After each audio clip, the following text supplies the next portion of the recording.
Hi, everybody. Welcome to the first pilot test episode of Gang My Mom Found. I am Mike Albertin, and who's with me tonight? I got nothing. Okay, Hughes, and I go where I want to go. Kerry, Chandler, and you took mine. That's all I had.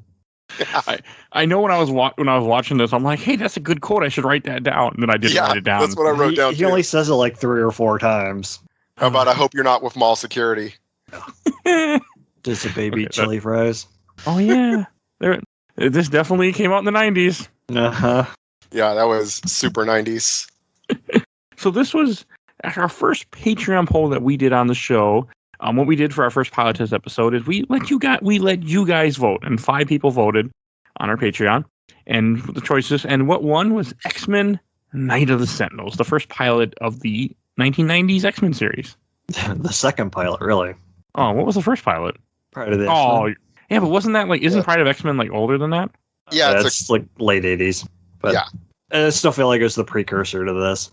God, Pride of X-Men's so good though. It was the pilot test, you might say. Well, yeah, Pride of the X-Men is 1989. This is 91. This is also a different team, so yeah. What I do like, I think I remember liking that pilot, but I don't know if I don't know if I want to find out. So Wolverine with an Australian accent is all I remember. Isn't that in this one, or that's the Pride is the Australian accent? Pride of the X-Men. Pride of the X-Men. Wolverine's got a thick Australian accent. I haven't seen it in years. It's on YouTube, by the way. Yeah. But this is not. This is on Disney Plus. I mean, I do own the DVD of this, so the first 2 volumes of this cartoon when they came out back in 2000 something. Yeah. Because they came in little holographic little DVD cases, and I was so excited to pick them up. So. Yeah, exactly. I got the same exact thing on my shelf. They look cool. I think I sold mine though, but they look cool. I don't think I kept them. I don't. This show is not something I need to rewatch. I found out real fast. It was better than I remembered it being. Oh, okay. People have a lot of love for this show. Oh yeah, people love the 90s cartoon. I was watching it with my son this morning, and I was telling him this was my very favorite show when I was like 10 years old. It was like absolute above every other show. And then I came back and rewatched it like 12 years ago, and I was like, oh, this is terrible. And then watching it last night, I was like, oh no, this is not that bad. It's fine for a 90s cartoon show. It's a 90s kid show. We got so many great figures from this show though. Oh yeah. I had so many Toy Biz toys from this show. Yeah, I'm actually looking at, I've got a collection. I've got like almost all of them, and I'm looking at selling them right now just because my son doesn't play with action figures like I thought he would. And I'm like, well, I don't need to keep all these.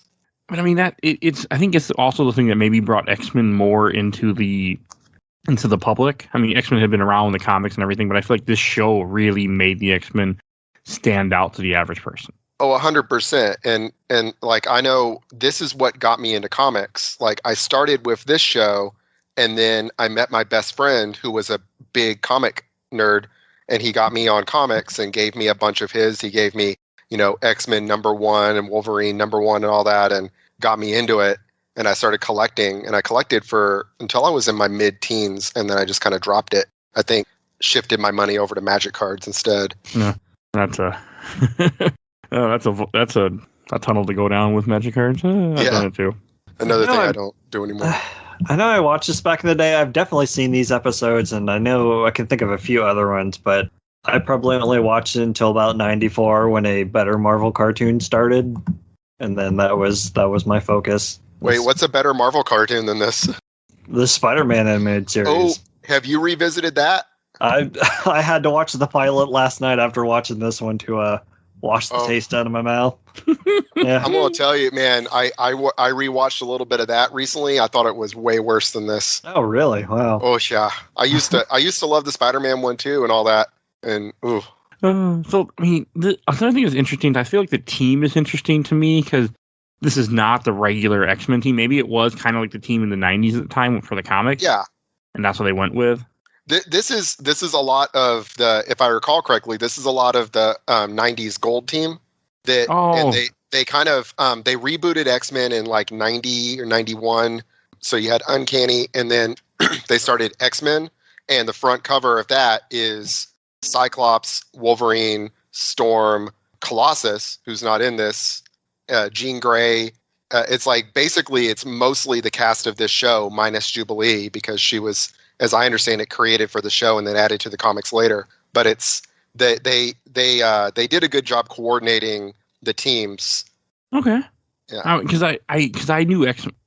I've never been a big fan of this team. Well, my original X-Men is probably the X-Men. That was my original exposure, and then the X-Men really? game. So like for this was a little bit like not my team, but it's a fine team. I think it's interesting how like Gambit and Rogue play such a big part in this, and Wolverine, Cyclops, Jean, Beast, and the one character to me that I did not know at all and still hate to this day is Morph. Oh yeah, he's I hate the Morph. worst. Yeah. So He does have the best line in the episode when he's morphs into the guy on TV's, my fellow Americans, I am an idiot. Yeah. Good stuff. I mean, it's a very good '90s type, thing that a kid would laugh in the '90s. I feel like it's still funny to this day. So and we're '90s kids. Well, Yeah, I was born in I 87. thought Morph was fine in this. It felt like he was created to die. Basically, he was put into the show so he could be dead, to give you kind of a heroic sacrifice. Yeah, they had to kill somebody, I guess, and they couldn't kill off anyone else that, everyone else knew all the other characters. Nobody knew who the hell Morph was. Yeah, by the way, I was looking at that X-Men #1 I was talking about that my friend gave me. I was looking at the fold-out cover, and it is the cast of this show, except instead of Jubilee, you have Psylocke, and then Colossus and Archangel are also on there, and then otherwise it's the cast of this show. So that actually makes a lot of sense. And it's 91, the show came out in 91, right? Yeah, 92. I think it started production 91 though. Yeah, so I think Marvel was like really coordinating things pretty well to get like, here's the show, now here's the book. You can watch both. Yeah. Okay, I can see that. Which is kind of like then whenever they sold the film right and all that, and then the movies started coming out, you stop seeing the X-Men like really kind of dies down in the comics as well. Yeah, because Marvel was upset. Yeah. And Marvel holds a grudge. They made some bad business decisions that they're still paying for. Almost done though, paying for them. Mm-hmm. But yeah, there's Spider-Man still. Yeah. Yeah, Spider-Man's the last little piece to the puzzle. And I don't know when they're getting that back, so not anytime too soon, I think. But I think Sony's got enough money; they never have to worry about that. Yeah, they'll probably keep it.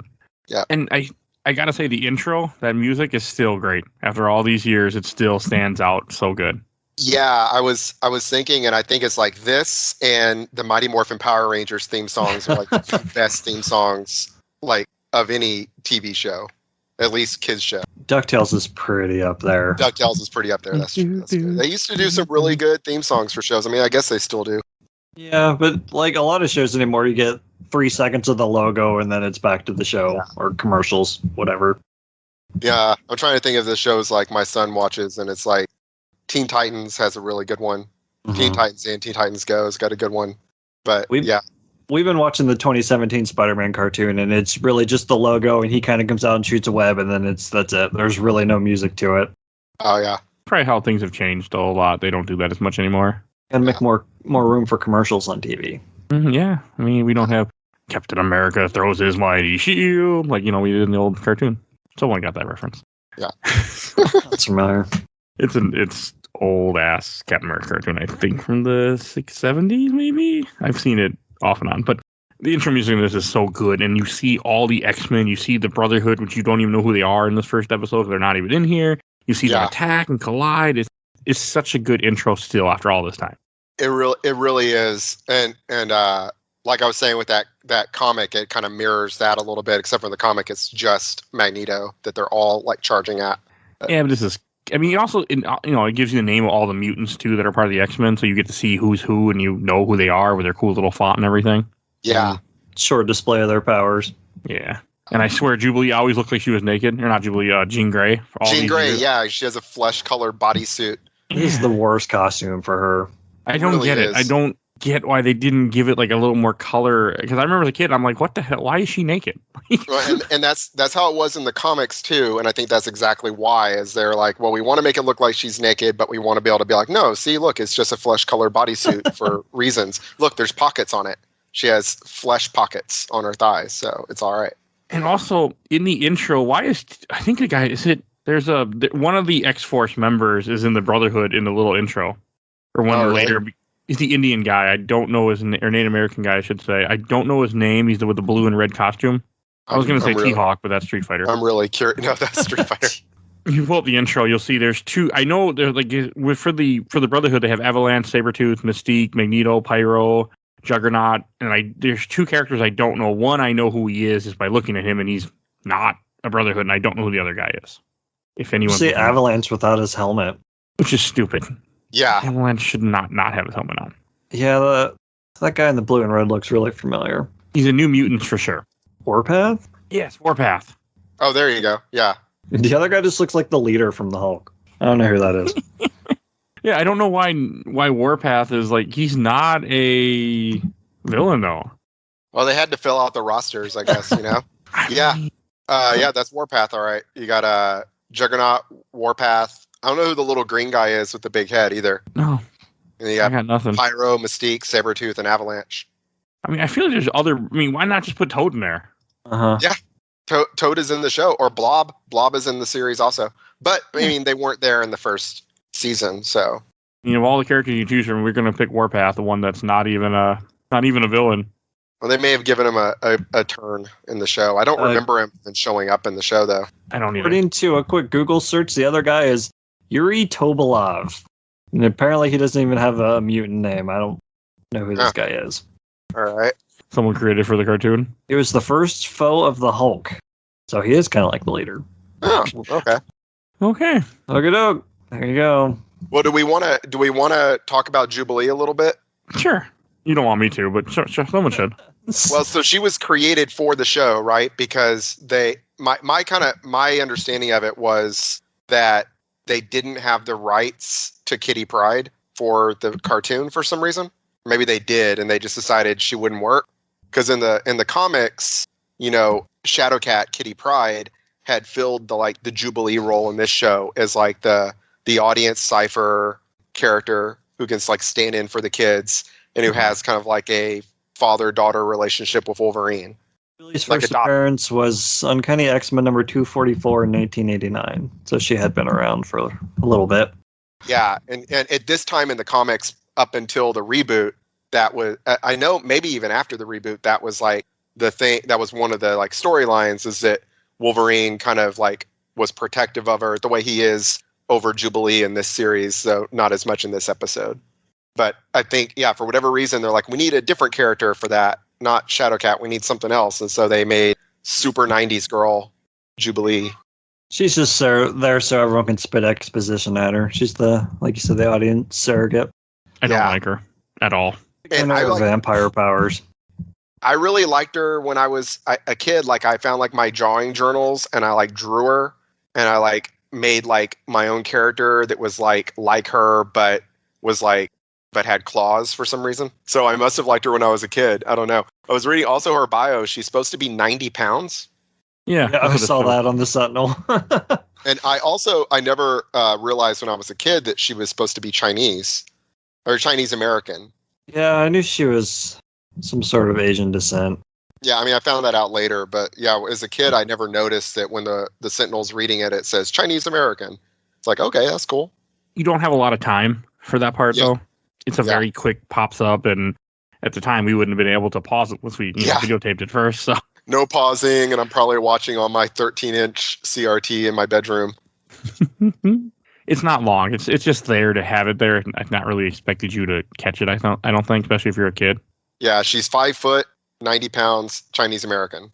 I do like the way the Sentinels are, how they can see, how they look at stuff like, oh, this is this. I did think that was kind of cool. Yeah, I think it was very like Terminator. Like, I feel like Terminator and RoboCop were in the minds of the people making this a little bit. There's no way the government would sanction those things. Just that one Sentinel chasing after Jubilee causes so much destruction. That's what I was thinking. The cop's like, I don't know. Like 3 stories tall, and he just smashes that window out of the front of the mall. It's like, that's fine. He's trying to get that one mutant girl. I think is the way I remembered it was that they were working with the government, but in the show they say that the government isn't involved, but then later the president knows about it. So it's not just sound like normal government. We have no idea what's happening, even though we sanction it. We have no idea. Yeah, but it's like it's an outside group. The Mutant Control Agency is like its own group.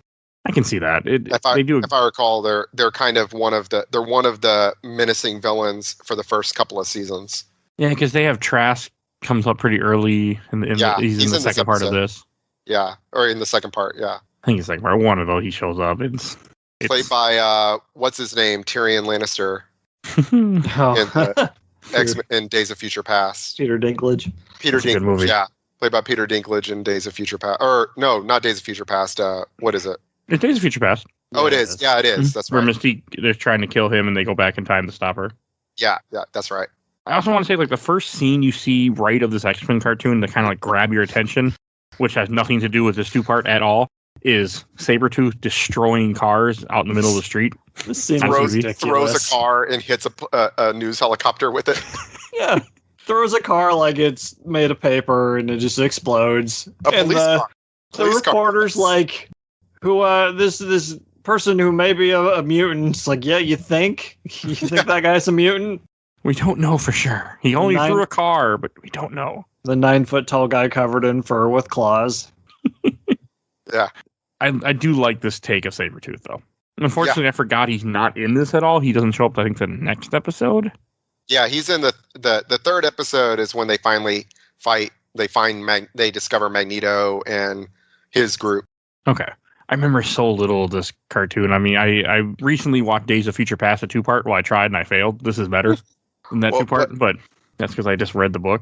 But I did laugh, like when Jubilee's parents, they turn her in, they're like, oh, she's a mutant, they'll come and get her, they'll be okay. And all of a sudden, like, the next scene you see after she escapes is a huge hand just break into their house and to grab her out of her bed. It's like, was that really worth it, guys? Like, your whole house they didn't know that was going to happen, is the thing. Like, the mom's like, I can't believe you called them. And the dad's like, well, no, they're not going to hurt her. It's an outreach program. They're going to help her, deal with her problem. So I was like, I don't know. I felt like at the end of the 2-parter, they kind of redeemed the parents also and show that they meant well. They just messed up, got tricked. I was like, well, that's good, because it felt like it would have been easy to just make the parents bigots and, well, like Pyro's parents Iceman's parents in the second X-Men movie, where they're just like, can't you just try not being a mutant? Oh yeah, because they're just bigots in that. I got real hung up on the stupid things the Sentinels did, because these are supposed to be super intelligent robots. The one tries to pick up the dog barking at him for inexplicably no reason. It just reaches out, the dog runs away. And then like saying, they just stomp all over the place, creating mass destruction. They smash that hole in Jubilee's room trying to get her, and he pulls out the makeshift bed dummy that she made. It's like, oh, this isn't a mutant, my bad. And he just like turns and walks away. He's like, inanimate object. Don't you enter specifically to detect the X gene? Like, you would think so. Like, you think they'll tell. But then they do somehow track her to the mall. Yeah, right.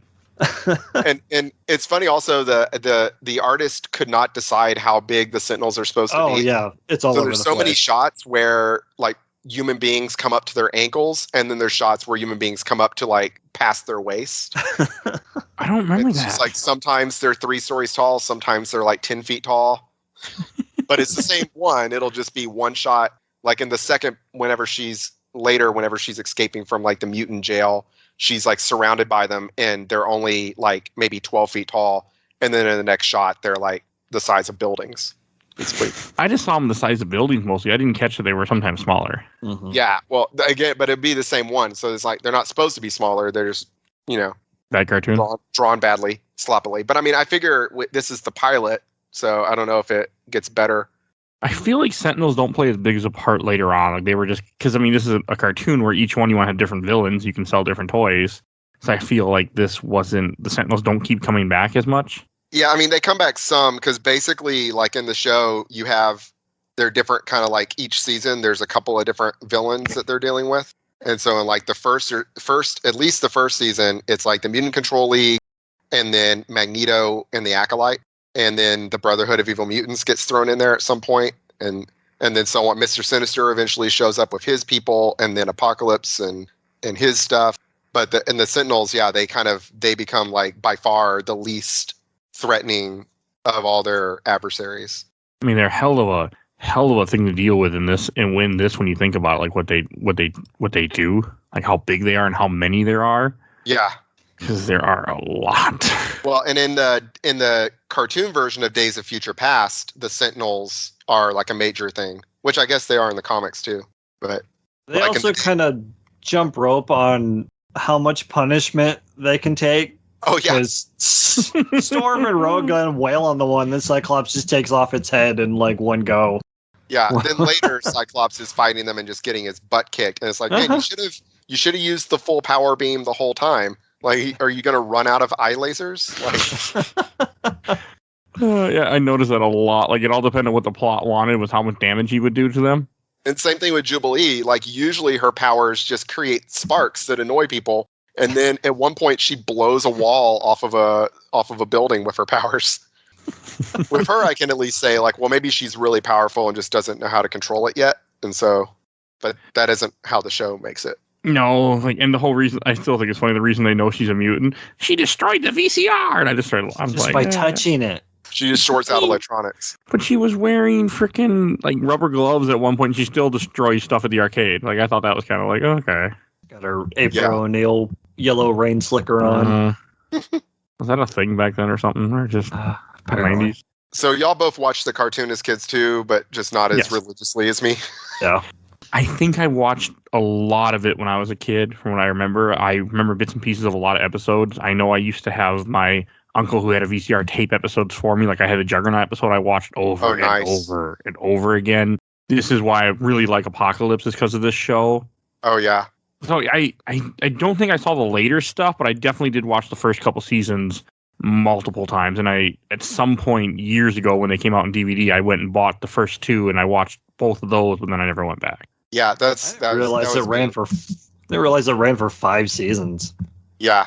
Yeah, I watched it religiously as a kid. I saw every episode, and then I bought the DVDs when they came out and tried watching them, and I was like, oh, this is terrible. I don't want to watch this. But watching it last night, like I say, I was like, well, this isn't that bad, actually. Like, if my kid wanted to watch it, I could sit and watch it with him and not be annoyed. I don't know that I would sit down and watch it for myself, though. The only X-Men cartoon I've seen of the 3 all the way through is Evolution. Evolution's pretty good. Yeah, it's real good. Yeah, Evolution is good. Well, this is very much its era. There was one real scene that made me laugh my ass off. I don't think it was supposed to. Maybe it was supposed to. When Jubilee is heading back to the house, and there's a Sentinel standing beside the building hiding, and she doesn't notice. I'm just like, how? He's just like, he's like pressed up against the building like he's a ninja or something. he's like 50 feet tall. And she doesn't notice him at all. And I'm just like, how? Yeah. I mean, again, that's just what they were going for, but it made me laugh hard. I was like, okay. It did have some amusing parts. Like, I was surprised that I actually did enjoy this more than I expected to, because when I watched Days of Future Past, the 2-part, I couldn't even finish the second episode. I just couldn't get. I'm like, this is stupid. Yeah. And with this, I didn't have a choice, but also I had some enjoyment out of it. It wasn't it had its moments. I really don't like Jubilee, so that made it harder for me, but that's more of a me thing than I think the show. I just don't like her. Yeah, well, and I think the thing is, like we were saying, she's the audience stand-in for little kids. So when you're a little kid, Jubilee's not a problem. It's the same. It's kind of the Wesley Crusher thing. When you're like 9 years old, Wesley Crusher, it's like, oh, it's cool. It's like a kid is on the show. But then when you're an adult, you're like, oh, shut up, Wesley. And I still like Wesley. You feel shut up, Wesley, toward Jubilee a lot, I think. Yeah, probably. I don't think I liked her even when I was a kid, though. But I can't remember because that was a long time ago. But I don't think I've ever liked Jubilee. I know she's like one of those characters I've just never been a fan of. I do like Gambit in this a lot. I think I had a crush on her when I was like 10. Yeah, this was Jean Grey. Definitely the point where Gambit's popularity kind of shot through the roof. Oh, yeah. He was in everything from here on. I enjoyed in this one something I don't remember him doing, where he's doing the thing, where you hold the deck of cards in your hand upright and make them flip out. I don't remember him doing that before. I was like, oh, that's cool. That's smart. Don't just have to throw them like little darts or little ninja stars. But he always, something I was noting is some characters always wear their costumes. And then some characters will wear street clothes occasionally. And so it's like Jubilee, her street clothes are her costume, right? But then like Gambit always wears his costume, even when he's supposed to be like incognito, like undercover or something, when he goes back to Louisiana and stuff, he still always wears his ridiculous costume. Yeah, the costume for him is a little off. Like Storm, I thought was cool, where she does. I don't know how it works, but she did like electric powers and she has her Uses costume. lightning like, okay. to make her. I was talking to my son about it this morning. I was like, well, maybe she's like burning her clothes off, and she's wearing the costume underneath. And she's got those huge arm flaps hidden under there somehow. Yeah, which that was cool. I really liked the costume design for her in the show. That was in the comics, but it was new. Prior to that, in the comics, she had like a black costume, similar style but black, and then they had brought in the white costume in the comics with the reboot. I like Rogue in this episode because it's not one of the ones where she just screams the whole time. Oh yeah, Man. I like Rogue a lot. I liked her little like quips with her Georgia accent. Mhm. I thought it was funny. It's, I also had a crush on her, but from the Oh, yeah. comics, not from the TV show. I like Rogue a lot. Yeah, a lot of the comics artists they got really risque of Rogue back in the 90s. At a formative time for me. I like her design in this cartoon a lot too. And I like the fact that you see her being a badass too multiple times throughout this 2-part. I mean, Oh, you see yeah. her rip apart Sentinel's head. Like she knocks a Sentinel head off at one point. Like she attacks them when they don't even know what the hell they are. Like it's cool to see. It's cool to see the X-Men like using their powers and fighting. Yeah. And that's a good thing I think the pilot does a good job of is like it introduces each character and introduces what they can do. It's like here's all right, so you see this girl, the woman in the dress. All right, well she can fly and she can beat ass and she can get shot and she's fine. And here's this one, she can control weather. There you go. And so on. I thought that was good. They did a good job of that. They do a good job of introducing the characters. Like when after Jubilee gets knocked out and taken back to the mansion, like the first time she wakes up, you introduce other characters you didn't meet. Like she runs into Beast, who's climbing on the ceiling. You see, like we were talking about earlier, Morph watching TV and then changing himself like an idiot, like he is. Right. And it's a good way to introduce other characters that you weren't aware of as a kid.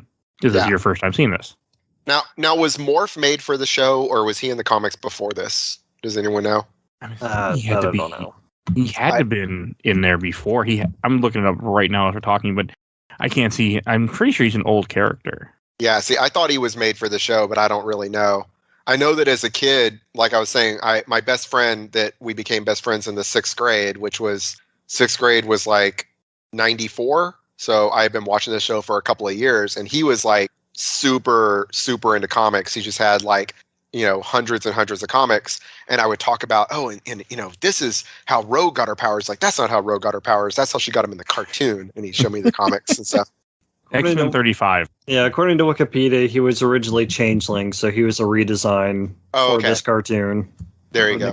Yeah. So yeah, I was thinking he and Jubilee were two that were made for the cartoon. And then later added to the comics, kind of like Harley Quinn. Which could definitely make sense, though. I mean, just the way Morph is. I mean, again, they just picked a character to get rid of real quick and make you care. Yeah. And he's annoying and mostly useless, so... Yes. I like later when they break into the facility and he transforms into the guard just to disconcert the guard long enough for him to gas him. And then he immediately turns back to himself and doesn't go around in a disguise while they're breaking into this place. Yeah, which would have made sense. Yeah.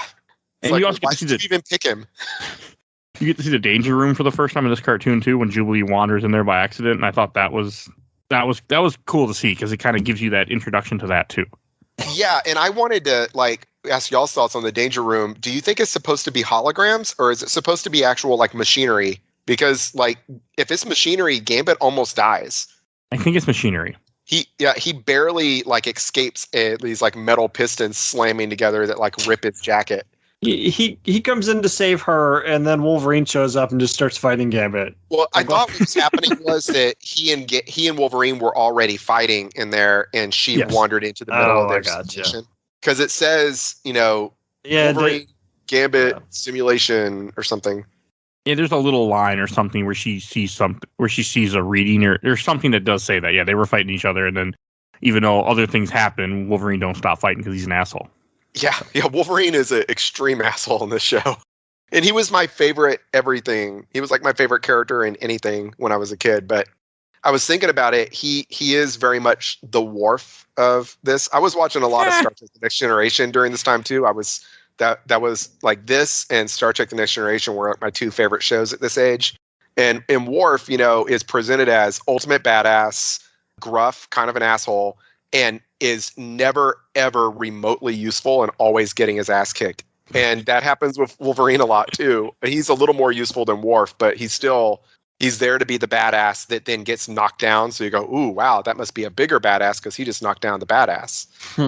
I didn't really like Wolverine in this. I don't, because he's not a team player at all. Like early on, you have a thing where he's like, I go where like what you guys said earlier, I go where I want to go multiple times in this Too Little pilot. Yeah, well, that's definitely his thing. He's the Ronin samurai guy, like the wandering samurai who doesn't play by other people's rules, but he's such a badass that people have to accept him. Yeah. Like when they're breaking into the facility, like Professor X told him he couldn't come, and so then he just like follows them, and he's like, "Man, y'all move loud, or something. Y'all are too loud," or something like that. Well, they weren't really sneaking around. I mean, the way they do it, they send some people in, and they leave Cyclops and Gambit out there to watch the truck. Like Rogue is just like they're supposed to be sneaking up on this place. Rogue just like picks up a boulder that's in their way and tosses it just into the woods. Yeah, I mean, I guess another thing is this is their first time being the X-Men too, like being a team and doing stuff. Well, I think it's the first time we're seeing it. I don't know if it's the first time. Well, it's the first time the public are seeing it. That's for sure. That's true. Okay, yeah. So maybe it is. I'd say it wouldn't be long. They haven't actually been in the field yet because Cyclops does say to Professor X, he's like, "I know you started us because you want us to do this, but I don't know if we can." And so yeah, you're probably right. And again, you have like any old cartoon when you have between the two episodes, you have that little cliffhanger, like they go to the door and they're gonna get ambushed, and the episode ends for next week. Yeah, I don't miss that in old TV where you had to wait like the next week and not stream or just go, next episode, okay. Yeah, that's. I remember some cliffhangers like that, or the worst were season finales like that. Mm-hmm. Yes, does X-Men do that too? I can't remember, but big like cliffhanger season finales. I don't remember. I don't think so. I don't think you got that a lot in kids cartoons because with kids cartoons you never know if it's coming back. Yeah. Did it sell enough toys or not this season? Well, in the behind the scenes with cartoons like this back then, the network would just order a certain amount and the studio would make all of them at once before the show ever came on the air. So they would just give them, here's 56 episodes of a show, and then they would play them, and then by the time it could have been renewed for another season, the production company that made it might not even exist anymore. That happened a lot with a lot of shows, like Inspector Gadget. The network ordered like 26 episodes, they made them, and then Deke moved on and didn't. That was it. They were done. With this, I think they made the first like season, and then it was such a hit that they started making more seasons. Okay, yeah, because you get it probably is accurate. I bet I can't remember if the animation changes or not as the show keeps going. It gets smoother. It definitely looks better, and there's more effects. Sure is rough in these first two episodes. Yeah. That was the first thing I noted when I switched over to Spider-Man, is it just, even being 2 years old, it was so much better. Yeah, and Spider-Man actually used some computer stuff, too, a little bit. This, I remember watching, like, a how they made it thing about it, and it's, like, everything about it is done by hand. Except for, I think, the intro with the rotating X was generated by a computer. If I remember, I might be completely wrong. In that sweet end credits. Oh my god! Oh yeah, that's definitely computer. That. The reboot, definitely computer animation. Yeah, that's 90s high tech computer animation. Yeah. I mean, and like you also in this cartoon, you get to see them making the Sentinels and like fixing the Sentinels too, which I thought was like interesting because jumping back and forth where Jubilee got taken to Detroit for no reason. They just said Detroit, Michigan for no reason, but she's just there and tied up, and then they're like kill her or something. It looked like. Yeah, I thought that was interesting that like the mission Professor X sends them on isn't to rescue Jubilee. Like you would think that's obviously what they're going to go do. They're going to go rescue Jubilee. It's like, no, you're going to break into this facility and destroy their records because that's more important. I'm like, that is more important. That's out of character for a kids show, though. I think. I kept thinking of, God, what the hell was I going to say? Well, Fight Club, when they were destroying everything. That's all that came to my mind. Oh, yeah. Should played the Pixies. I thought, but you are right. That just seemed very like, one, you go rescue the girl, but I guess he picked the thing that made more sense. Yeah. Well, rescuing the girl would have been the cliche, like, cartoon thing to do. And so they're like, no, we got a mission. Sucks about that girl. Maybe we'll find her eventually. Similarly, with the ending of what happens at the ending is also out of character for like a kid's show. It's why I was watching it last night and I was like, you know what? This is way better than I remember. A lot of the dialogue is really cheesy and the animation and the art isn't good, but the plot I thought was actually quite good. I didn't make mind you real that. happy, Mike, and say that the needs of the many outweigh the needs of the few or the one. So I actually have the children's book of this episode. Huh. I got it when I was a kid at some point at like a book fair.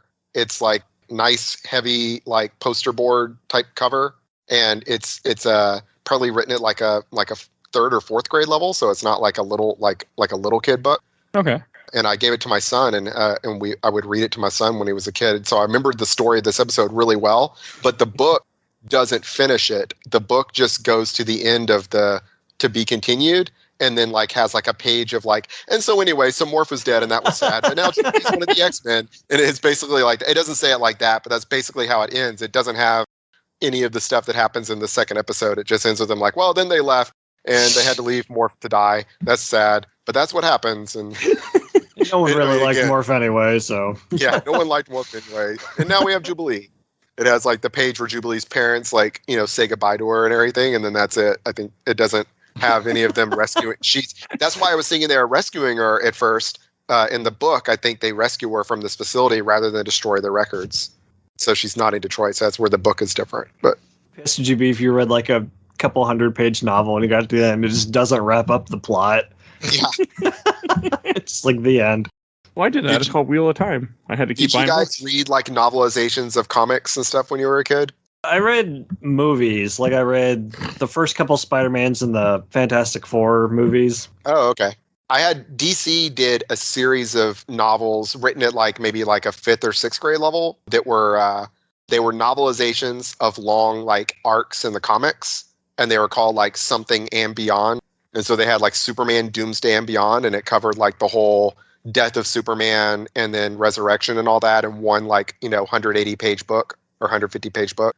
And they had the Batman cool. Nightfall and Beyond where Bane breaks his back and he comes back and all that. That's a lot of comics. Yeah, it's like 2 years of comics. It's But huge, really Nightfall. cool. I know that. They're really cool, but I don't know if they had them for the X-Men, but they had them. They had similar things for the X-Men cartoon series, and I had one of those, and it was like 6 like short stories based on the characters in the comics, but it was all like original stories. But anyway, those were pretty cool. I was just wondering if y'all had ever seen those. I have not. I just had one, and it had like how Rogue and Wolverine became friends, and it's like when Rogue first joined the squad and Wolverine hates her, but then she saves Wolverine's life on a mission in Japan and stuff. And That's cool. These sound interesting though. yeah, I've never gotten all the way through this show. I've never gotten to. I don't think I've ever watched season 4 or season 5. I might have seen some of the Dark Phoenix stuff. I'm pretty sure I have a vague memory of that, but I didn't go any farther than that. yeah. I personally like. This is my controversial opinion. I think the cartoon did the Dark Phoenix thing better than the comics. Definitely better in the movies. Well, yeah. That's not saying much. Like the plot in the cartoon actually makes a lot of sense, and they don't have to like retcon stuff the way the comics do, where they just like are like, oh well, actually that was like a clone or whatever. They don't do that in the cartoon. Like they come up with a better explanation for it all. I felt like. Okay.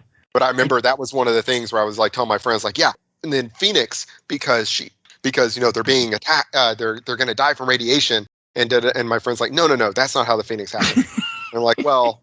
And then years later, I've got like the whole Phoenix saga in trade, and I'm reading it. I'm like, well, this is stupid.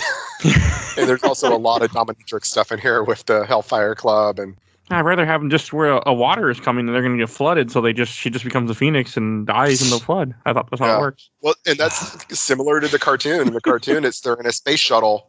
They're in the space shuttle, and they're going to get irradiated, and so she uses her powers to create like a shield around the space shuttle. But then it activates the Phoenix. That makes more sense than water. Yeah. And another thing about this cartoon that I think is like, God, it must have been a really standout thing. Like, we keep talking about how like Morph dies and everything, but like as they're escaping and you see them running, like you don't even get it at first. At first, you see them leaving, and then it cuts back to the mansion. And Wolverine's all pissed off because they left them. He goes, Wolverine, fall back, and he reaches towards the camera, and it cuts to the next scene. Like, Yeah, Okay. I thought that was kind of neat that they did like a flashback of it later in the episode. In the second episode, it's like, oh, cool. Like they're messing with messing with the time like that is something you don't expect from a 90s kid cartoon. My wife was kind of half watching. She was a little confused. She's like, wait, did they go back? No, this is before. It's kind of odd to do it, but I guess it's just there. I mean, I did laugh when Wolverine does cut and he's like, he has a convertible now when he cuts Cyclops' car. I still laugh at that scene. Speaking of Wolverine cutting things, he's such a dick. Was the Storm's trying to get in the computer and it's locked, and he just stabs it. He goes, "No, it's unlocked." Like, it's a filing cabinet. Yeah. Okay, that makes more sense. Apparently, I was half watching of that. When Beast is like hacking the computer and they're running out of time, Storm's like, "Never mind." It like just blows up the monitor with a lightning bolt, and it's like, "Well, that's not going to help." No, that's not. That's not how this works. But there was that whole scene, like when the Sentinels attack them and they get their ass handed to them. Beast gets captured, Morph gets killed in quotations. Like that is such a powerful scene still. Like I was like, man, that's kind of dark to have this in a kids cartoon in your first episode or your second episode. Exactly. And also at the end of this episode, did they ever rescue Beast? No, Beast is in prison. When I watched the Days of Future Past episode, he's still in prison, which is episode like 11 or 12 of this show. Oh. He stays in prison for a while until something happens and then he gets out of prison. Yeah, episode 11, 12, he's still in prison. So I forget what happened, but something happens later where he goes to court and he's found innocent or he gets out of it. But yeah, he's serving until he has his court. That's right. Well, if you think about it, I mean, they did commit kind of an act of terrorism. Oh, yeah. I mean, they broke into a government facility and destroyed stuff. Like, yeah. Well, I think it's the mutant control facility, right? Probably, yeah. Yeah, so mutant that's control not, agency. Yeah, so that's not a government. They're a private group. Yeah, they're like still. Blackwater. I mean, you're not going to get away with that. Yeah, you're still not going to get away with like busting into Blackwater, blowing up buildings. Definitely not killing people, but they're very careful not to kill anybody. But they're still pretty. Rock picks up those 2 tanks full of guys and just drops them in the water. Like some of those people might not get out. Yeah, it shows the guys like bobbing in the water, and she says something about like, "Don't use a car service" or something like that. Like what? So this is our first time we don't have the quips down yet. Yeah, it's not show at times. And like we were saying, their powers are so like varied. Like when you see Cyclops fighting Sentinel, sometimes he takes out a foot, sometimes he does nothing. Mm-hmm. Yeah. I'm just like, that's not how this works. It's like he decapitates the one, and then later on he shoots at one and just kind of knocks it back. Yeah. It's very odd. I mean, it wasn't terrible though at times. I don't know, the Sentinel stuff. I do like seeing the Sentinels, and I was amused by how powerful they are in this. Like they're just seen as such a huge villain for the X-Men. And now you have Trash making a comment like we weren't going to attack the mutants until we had 100 of these. And like the whole way that they end up finding Jubilee, we should mention, is that they damage a Sentinel, and then as it goes back to Detroit to go get repaired, they just follow it. Yeah. I felt like they did that on.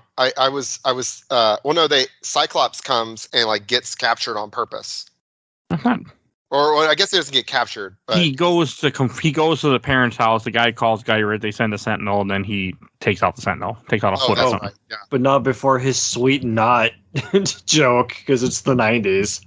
It's like, yeah, I'll surrender. Not. Yeah, that was stupid.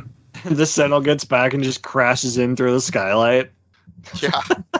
and it conveniently like knocks like shot. I guess it trips a breaker or something when it hits that when it lands, and then it like deactivates the security stuff and Jubilee's cell. Gyric's just like, can't these things watch where they're going? I thought that was so stupid when it just falls. Yeah. It's a thing like, come on now. Yeah. Oh, good stuff. It's an odd show. And then I think it ends with you have you have them talking to some character. Well, you show Jubilee moving to Xavier's, and you also have somebody I think, was it Gyrick talking about how they need to come back and do this, like they'll do it somewhere else? Yeah, they're talking about when the president shuts them down, he talks about moving them overseas. Okay, that's what it was. Oh yeah, we're moving the facility overseas. Yeah, and I think that's when they go to. That's probably like foreshadowing to when they're at Genosha. Oh because yeah. that's later. When the Sentinels, they're like the guards at Genosha, the like mutant prison where they all wear like the head exploding collars. Oh yeah. Okay, this show does get really dark. Yeah, and I was looking. I didn't realize this was made by Saban, who made Power Rangers, but that makes complete sense. Spawn made a lot of stuff though. Yeah, yeah. I was recently. I just finished watching all the episodes of The Toys That Made Us, and they talked to the Power Rangers episode. They talked about Saban a lot and got into their history. It was really interesting. No, that stuff is really good. Toys That Made Us is amazing. Yeah, it was really good, and they made a spinoff that's movies. That's also really good. Unfortunately, like 3 episodes, I think 3 or 4. Oh, okay. Yeah, I just watched the Ghostbusters one last night. That's good. There's some good stuff in there. I mean, so since there are certain episodes that really stick with me, like the one you're talking about, I think it's called Slave Island is the name of the episode. Yeah. I always think of the episode 8, the Unstoppable Juggernaut. That's the one that stuck with me the most. That I remember. I must watch it a lot as a kid. Is that the one where the mane comes from? I don't think so. I know what you're talking about, but I don't think I can't remember. How that means in the movie. It was just so good that they had to put it in the 3rd movie. Oh, yeah, where the internet dubbed in him saying that in the cartoon. Yeah. Yeah, I don't know, because Juggernaut was in the show a lot, off and on, because they did the whole, in the cartoon, anyway, he was Xavier's brother, or stepbrother. It's not in the comics? I don't know. There's different origins in the comics based on which. Point. Yeah. I know that in that novelization book I had, it did like the backstory of how he got the gem and all that stuff, which was different from the comics, I know. Okay. Yeah, I can't see myself wanting to watch more of this though. So, but I know that at least in the cartoon, the Juggernaut is not a mutant. Yeah, he's got the gem of Sidorak. Yeah. I don't know. I think if my son wanted to watch this, I would sit down and watch it with him. I thought it was watching it last night, and then I rewatched it this morning, and I was like, this is actually, it's not that bad. It's fine for a 90s cartoon show. Like, I can imagine a lot of stuff was way worse. Like it's way better than a lot of 80s stuff like Transformers and He-Man and stuff that were just god awful. Did you ever watch the Iron Man cartoon? I was just gonna say there's an Iron Man and Fantastic Four one about the same time. I watched basically I watched way too much television back then, and I watched like all of the Iron Man, all of the Fantastic Four. There was an Avengers one. I think the Avengers one till later. Yeah, the Avengers one might have been later. I watched all of the Spider-Man, and of course all the DC ones too. I was just like, I was still watching these things when I was like 14, 15 years old. Oh, there's some good shows. I remember watching a lot of them. I haven't gone back to a lot of them. I did go back one time, watch a lot of that Spider-Man cartoon, but yeah, the DC stuff holds up better. Like I rewatched some of Batman the Animated Series, and it's actually still really good. A lot of it. I was almost on the pilot test. That was the runner-up for this. On the poll. Yeah, that holds up a lot better. The pilot of the Batman Animated Series is not great, but it's a good show. And it's not bad. It's just it's kind of a boring story, but and the Batman Beyond is really good. Oh yeah, that's fantastic. Yeah, the first 2 seasons. Covering those eventually because we are going to do more of these pilot test episodes. I don't know when. That's the one I was thinking of with the intro where it looks CG and none of it's CG. It's all practical and hand animated and like clay models and stuff that are running through like a filter. There's no actual computer generated graphics in it, but it looks like it's all computer generated graphics. Someday we'll find out. Yeah. I need to watch Batman Beyond. Any last things you guys want to say about the pilot or anything we should cover before we wrap this up? No. I mean, I just thought it was, like you mentioned, I thought it was kind of like brave and breaking the mold to have a show where we're going to actually literally kill a character in the first episode. Like if this kid's cartoon show, we're going to kill a character, they're going to die, we're going to have another character that you really like end up in prison. And Mort comes back as a villain. But not for a while.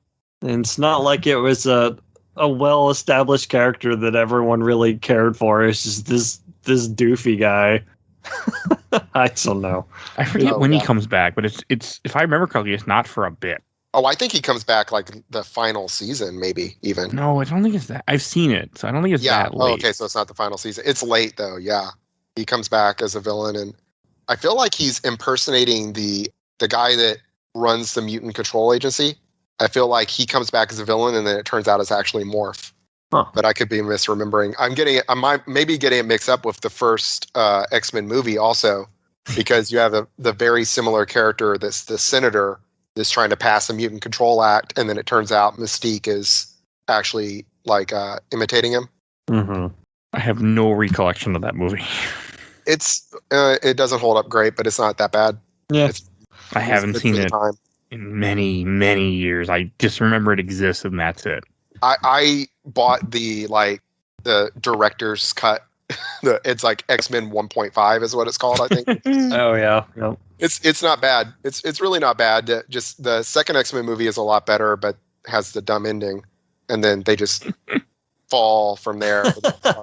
Yeah, they Something I'll give this cartoon major props of, especially over that first movie, is way more colorful than all the black and leather and stuff in that movie. Oh yeah. Yeah, I think until Avengers, like comic book movies were usually afraid to make the characters colorful, and when they did, it didn't work out. Mm-hmm. Yeah, because you had a lot of bad comic book movies too. Yeah, but I mean, you look at a lot of the what you had. I mean, I think X-Men's really the big one, right? I mean, where they're all black leather. Hugh Jackman makes a joke of like, why not yellow spandex? It's like, yeah, no, why not yellow spandex? Just go for it. And they finally did in First Class. People with silly powers from mutations. Let them have silly powers. Oh, we gotta make it cool. Yeah, 90s cool. Gotta catch the sunglasses. No, that's Blade. Hey, that's a good movie. That Blade is awesome. I rewatched that just like a couple of months ago. That holds up 100%. There's an episode about that movie, filmed something, but we did it. We covered it last year. Yeah, last October. Mm-hmm.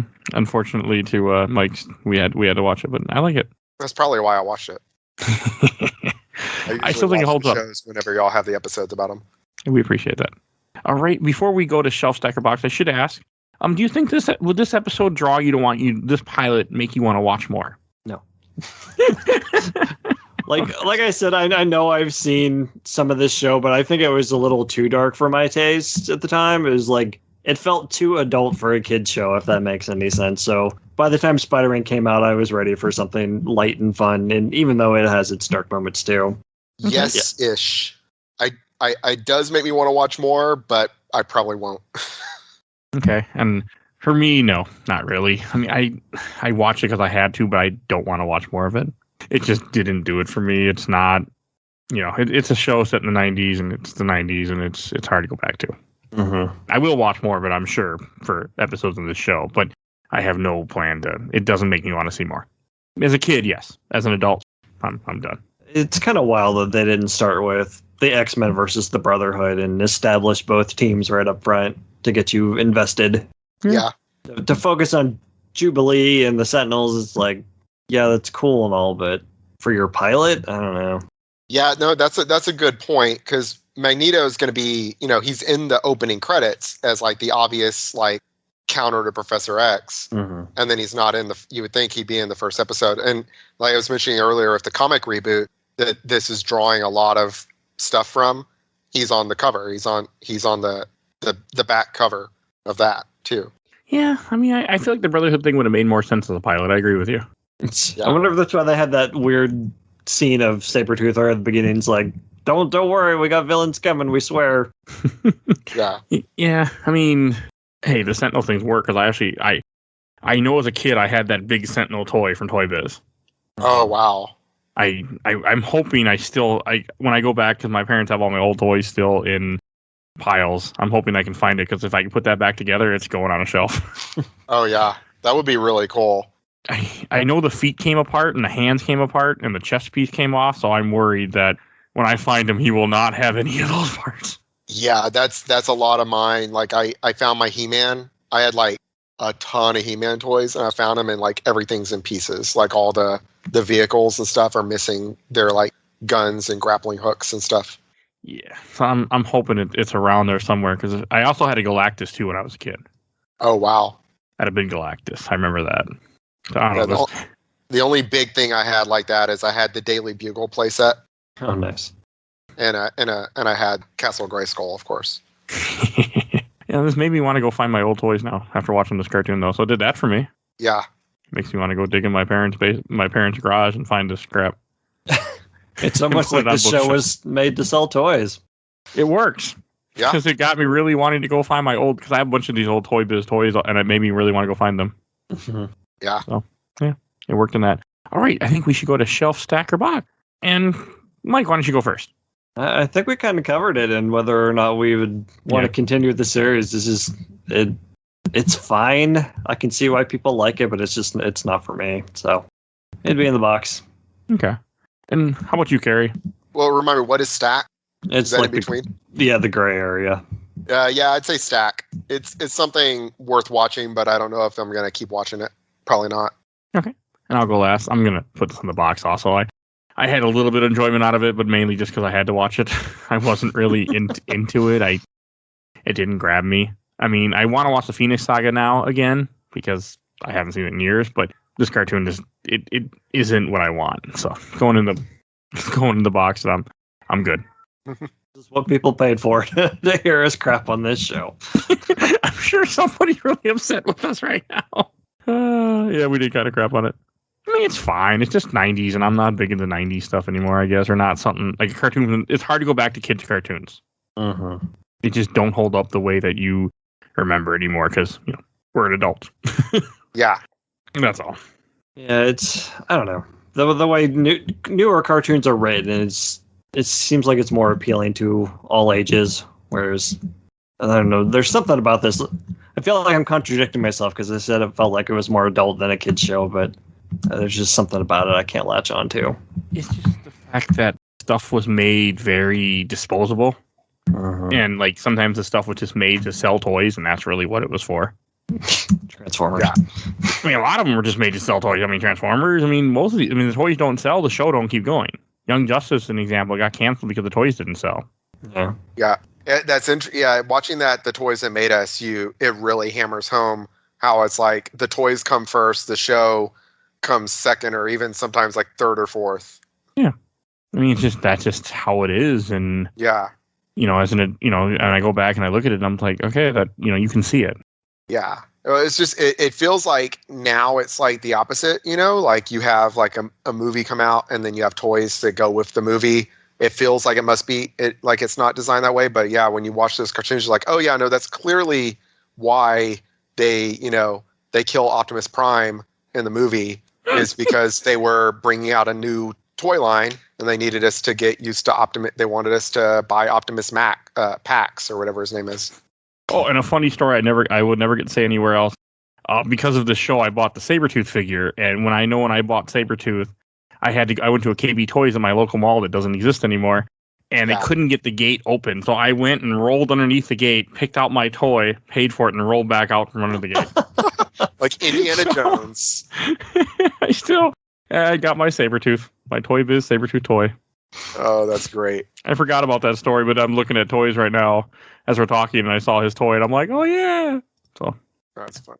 All right, I think that should about wrap this episode. And Kerry, where can people find you since you're our guest? Hey, all right. So main thing is I'm on Twitch at Kerooseta, Kerooseta. Same name on YouTube and Instagram, but mostly Twitch, where I do repairs and modifications of retro video game consoles, and I play Dark Souls and play Dungeons and Dragons with my friends. So a lot of content there. And you will see a link in the show notes for his YouTube channel. Or Twitch or both, whatever he sends me. So that will be in there. And also want to give a shout out to our awesome intro and outro, courtesy of Bowie, a.k.a. Mike Stoney from the CP Bite the Bullet. Songs are cool, Kids Squad. Definitely go check them out. You see a link in the show notes. And I also want to thank you guys for voting on Patreon, because thanks to Patreon, we had this episode because you guys voted. Otherwise, we would have covered Spider-Man like we wanted to, or Batman. I don't know. So, instead, we shitted on your show that you guys voted for. So please definitely go check out our Patreon and vote. We do have a current poll going on right now with animated movie, and it's already up. It's a Batman movie, a Green Lantern film, Turtles film, and a Marvel film, Hulkverse. So definitely go check that out. You will go see a link in the show notes for our Patreon, and as low as $1, you can go vote, and you can decide what we watch, because every month we're going to have a new poll. I don't know what they're all going to be, but there'll be a new poll every month. I can guarantee you that. And also want to give a shout out to our buddy Bill Tucker, who has his podcast live. A Gamer Looks at 40. You will see a link in the show notes. Definitely go check him out if you need a new podcast to listen to. And please follow us on Facebook, Instagram, Twitter, and on YouTube. I think that's everything I need to say. So we will see you guys all next time. Bye, everybody. Bye-bye. Bye.